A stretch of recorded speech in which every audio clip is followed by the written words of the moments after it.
جب ہمارے دوست یا بھائی کو سیدھی گولیاں ماری جائیں، ہمارا ووٹ چوری کیا جائے، ہمارے لیڈر کو جیل میں ڈالا جائے، اس کی بیوی تک کو نہ بخشا جائے اور عدت میں نکاح جیسا انسانی تاریخ کا گھٹیا ترین مقدمہ بنایا جائے، اور جب ہم سے بولنے، اپنا نمائندہ چننے اور جینے کا حق تک بھی چھین لیا جائے، تو پھر ہمیں یہ بھی مت بتایا کرو کہ ہمارا ریئیکشن کیا ہونا چاہیے اور کیا نہیں۔ ہم بھی انسان ہیں، پتھر نہیں ہیں، زخم ہوں گے تو درد بھی ہوگا اور غصہ بھی ہوگا، یہ فطری عمل ہے۔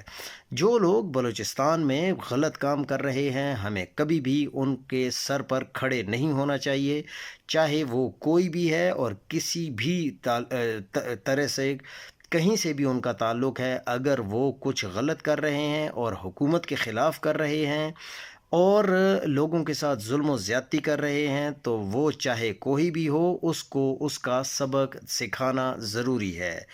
وہ یہ بھی بتائیں کہ جب ہمارے گھروں میں، یعنی جو پی ٹی آئی کے لوگ ہیں اسپیشلی، ان کے گھروں میں لاشیں گریں، جب نہتے لوگ مارے گئے، تب ان کی حب الوطنی کہاں سو رہی تھی؟ تب کیوں نہیں کہا گیا کہ ہر جان قیمتی ہے؟ تب کیوں نہیں آپ کے ضمیر روئے؟ ہمیں شہادت کا احترام سکھانے والے پہلے یہ بتائیں کہ ووٹ چوری حب الوطنی ہے یا جرم ہے؟ گولی مارنا حب الوطنی ہے یا دہشت گردی ہے؟ عدالتوں کو تماشا بنانا حب الوطنی ہے یا ریاستی بدماشی ہے؟ اگر کوئی بھی کسی بھی طرح سے کوئی ظلم کرتا ہے تو کیا وہ ظلم جائز ہے یا نہیں؟ کیا عام آدمی سے اخلاقیات کی امید منافقت ہے؟ یہ پھر اگر کوئی بندہ یہ کہے کہ کسی کو تو مکمل طور پر اختیار حاصل ہے کہ وہ کچھ بھی کرے، لیکن دوسرا جو عام شخص ہے اس کے پاس کوئی اختیار نہیں ہے، دونوں انسان برابر ہیں اور دونوں کا ایک دوسرے کے اوپر احترام کرنا فرض ہے۔ حب الوطنی زبردستی نہیں کروائی جاتی، یہ انصاف سے جنم لیتی ہے۔